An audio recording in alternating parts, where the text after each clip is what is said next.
Olá pessoal, eu vou ensinar neste vídeo como que a gente implementa, usando o Gorob e o Python, um modelo do tipo Maximin, que busca maximizar o menor valor que a gente está interessado, tá? Então assim, para começar a explicação, eu vou mostrar para vocês um problema de designação com o objetivo simples de maximizar. Então só para contextualizar, eu criei um exemplo aqui em que nós temos 8 professores e 8 disciplinas.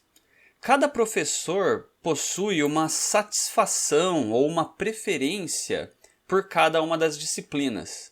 Então cada professor informou, usando uma escala de 1 a 10, qual é a sua preferência com relação às disciplinas.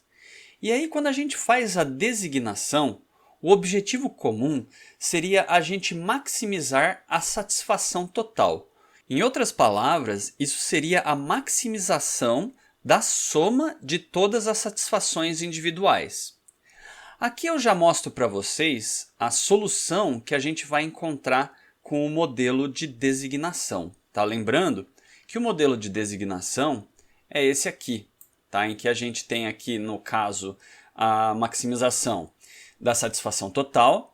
Então eu estou usando esse P e J como um parâmetro que representa a preferência do professor I pela disciplina J.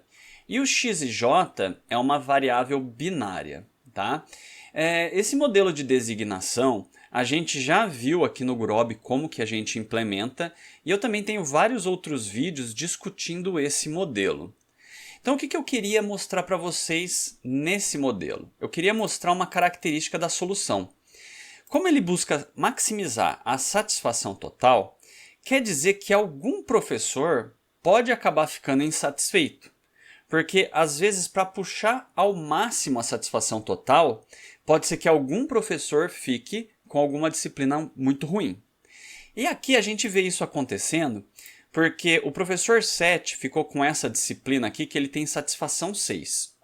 E tem um monte de professor com satisfação 10, 8, ou seja, satisfações bem maiores. Vamos supor que eu quisesse buscar uma outra solução em que a satisfação do pior professor, do pior caso, fosse um pouco maior.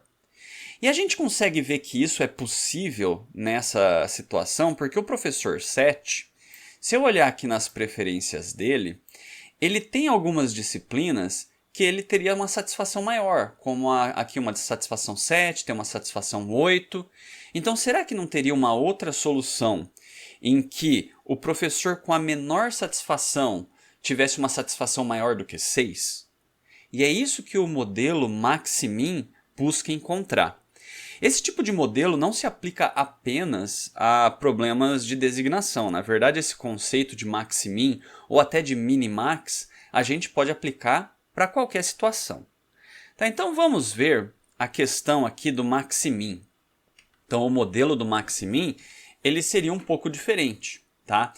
Eu vou fazer o seguinte, em vez de eu mostrar para vocês agora o detalhe desse modelo do Maximin, eu vou lá no Jupyter mostrar a implementação desse modelo, porque o Maximin só muda algumas coisas. Tá? Então vamos lá no Jupyter, e aqui eu já tenho os dois, o maximizar eu já tenho ele implementado, e o Maximin eu tenho ele mais ou menos implementado, porque a gente vai fazer junto aqui no vídeo. Bom, então aqui no maximizar, entendam que é esse modelo aqui, é o modelo de designação com a função objetivo de maximizar a satisfação total, que é o modelo tradicional. Então aqui já tem várias coisas que eu deixei pré-implementadas, né? Os parâmetros, então aqui a quantidade de professores, quantidade de disciplinas, a matriz de preferências, os rótulos dos professores e das disciplinas e o dicionário das preferências, que é tudo que a gente vem fazendo nos vídeos anteriores. Então isso daqui eu vou deixar, né, lógico, como todos os vídeos, esses arquivos aqui estão todos disponíveis para download, tá? Na descrição do vídeo. Então vocês podem baixar e dar uma estudada. Mas eu queria focar nisso daqui. Então o modelo tradicional, se a gente for olhar aqui, o modelo tradicional é bem simples. Então a gente cria o modelo, aí eu crio as variáveis de decisão. Percebam que as variáveis de decisão são binárias. E eu estou usando I para indicar os professores e J para indexar as disciplinas. Então eu adicionei a variável com o índice de professores e disciplinas, do tipo binário, e a função objetivo é o x.prod preferências. Então eu estou usando aquela função prod que a gente viu no vídeo do TupleDict, tá? Então aqui, ó, o que a gente tem? X.prod preferências. Como as preferências e as variáveis estão usando os mesmos índices, eu posso fazer esse prod, o que simplifica bastante para a gente na hora que a gente vai fazer a função objetivo. O objetivo é maximizar, né? E aí que nós temos as restrições. Para cada professor, eu somo as variáveis x e j daquele professor, tem que dar igual a 1. Então aqui a gente tem isso, x.sum e asterisco para todos os i's em professores. E a mesma coisa para as disciplinas. Então, para garantir que toda disciplina só vai ter um professor, então a gente faz x.sum para todos os professores, mas só para aquela disciplina, igual a 1 para j em disciplinas. Tá? Então aqui a gente tem o modelo básico de designação. Se a gente rodar, vai dar 66. E aí eu fiz aqui alguns scripts só para exportar a solução, porque daí eu pego essa solução, dou Ctrl+C, Ctrl+V lá na planilha, e também aqui para já expressar aqui qual é a satisfação total e a mínima, para ficar fácil da gente ver. Então essa solução que está aqui, dos x e j, é essa solução aqui, que dá os 66 e os 6. Agora vamos ver o maximin, só para a gente entender o que acontece. Aqui a gente tem a solução do maximin, tá? E a gente vê que ele conseguiu achar uma solução que o professor menos satisfeito tinha uma satisfação um pouco maior, que é 7 aqui nesse caso. Só que a gente perdeu um pouquinho na satisfação total. Antes era 66, agora foi para 65. Tá? Isso é uma coisa que geralmente acontece. Quando a gente busca maximizar uma outra coisa, no caso a satisfação mínima, ele acaba prejudicando uma outra coisa, que nesse caso aqui é a satisfação total. Então vamos dar uma olhada no modelo, só para a gente entender o que está acontecendo. Então esse aqui é o modelo maximin. Então olha só, o que ele está fazendo? Deixa eu colocar aqui para a gente poder enxergar melhor. Então aqui, o que mudou? Mudou a função objetivo, que agora é maximizar R, e perceba que o R é uma nova variável de decisão que a gente não tinha no modelo anterior. E é uma variável de decisão simples, é só R maior ou igual a 0. E aí a gente tem aqui aquelas restrições. Para cada professor vai ter exatamente uma disciplina, para cada disciplina vai ter exatamente um professor, ou seja, igualzinho ao modelo anterior. A única coisa que muda é que a gente adiciona esse novo conjunto de restrições para cada professor. E o que está acontecendo aqui é o seguinte, para cada professor, ele está multiplicando as preferências pelas variáveis x e j daquele professor, ou seja, aqui o que está acontecendo na prática é que ele está calculando a preferência do professor na solução. Então, para cada professor, qual foi a preferência que ele acabou tendo? Né? Qual foi a satisfação que ele acabou tendo na solução? E aí eu falo que o R tem que ser menor ou igual a todas essas satisfações. Né? Então, se a gente olhar aqui, por que eu sei que o R vai sempre ser igual a menor satisfação? Se a gente olhar aqui as satisfações, como que o R... aliás, pensa o seguinte, qual é o valor de R que é menor ou igual a todas essas satisfações aqui? É o 7. Só que se eu não tivesse o maximizar R, o R poderia ser 0, porque o 0 seria menor ou igual a todas essas satisfações aqui. Só que como eu quero maximizar o R, ele vai encontrar o maior R possível, que é menor ou igual a esses valores aqui. Então o R vai ter que assumir a menor satisfação dentre todas. Então é assim que essa restrição funciona. Tá? E aí agora a gente vai lá para o Jupyter e a gente vai implementar essas mudanças no modelo. Tá? Então aqui no Jupyter a gente tem esse arquivinho maximin, que é exatamente igual a esse aqui da designação visando a maximização, só que eu apaguei algumas coisas, tá? E deixei em branco para a gente adicionar essas modificações. Então, olhando aqui no arquivo, a gente percebe que as principais modificações são, primeiro, a gente tem uma nova variável de decisão, que é o R. E esse R é só uma variável, ele não é uma variável R para cada professor. Não, ele é uma variável só. Então a gente adiciona da seguinte forma. Então a gente vem aqui, R é igual a m.addVar. E pronto, acabou, a gente adicionou a variável.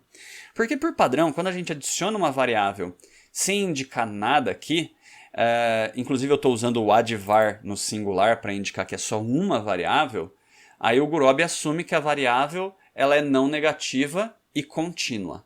Tá? Então é a mais simples que tem.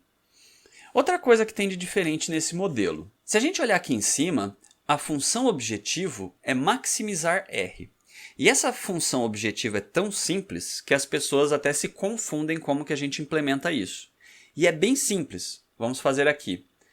Então, m.setObjective. E aí a função objetivo é R. E o sentido é igual a gp.grb.maximize. Então aqui a gente tem a função objetivo, maximizar o R. Então é tão simples que algumas pessoas até acham que está errado, de tão simples que é. Mas é assim, tá?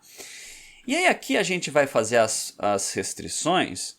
A gente tem aqui essa restrição que já estava lá no modelo anterior, que é aquela restrição dos professores terem exatamente uma disciplina, as disciplinas estarem exatamente com um professor, e aqui a gente vai implementar esse conjunto de restrições. E esse conjunto de restrições, essas restrições têm o objetivo de garantir que R vai assumir o menor valor dentre as satisfações que a gente tem na solução. Tá? Então vamos lá. É bem simples, é para todo professor. Então vamos fazer aqui, né? C3 é igual a m.addConstrs, tá? E a gente sabe que isso é for i em professores, tá? Então eu vou ter uma restrição dessa para cada professor. E aí para cada professor, o que está acontecendo aqui? A gente está pegando essa variável x e j e multiplicando pelo parâmetro p e j. E como eles têm aqui os mesmos índices, isso aqui é uma dica que a gente pode usar o prod. Tá? E eu vou usar o prod aqui para mostrar para vocês como é que seria. Então a gente faz aqui x.prod preferências, tá? Que é o dicionário que eu usei para descrever aquela matriz de preferências. Então ele vai pegar o x e fazer a multiplicação por todas as preferências correspondentes, só que ele não vai fazer isso para todos os professores e para todas as disciplinas. Na verdade, ele vai fazer apenas para... Na verdade está aqui, né? Ele vai fazer apenas para aquele professor e todas as disciplinas. Então, como que a gente expressa isso? Então, é para o professor I e para todas as disciplinas.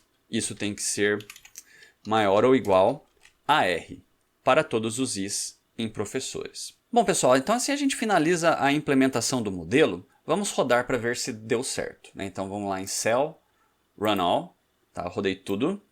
E aí vocês vão ver que ele achou uma solução que dá 7. Se a gente olhar aqui embaixo no relatório, a gente vê que a satisfação total é 65 e a menor satisfação é 7. Copiando e colando isso daqui na planilha, né? Se a gente for lá na planilha, Maximin, a gente tem essa solução aqui. E aí a gente consegue consultar o que aconteceu.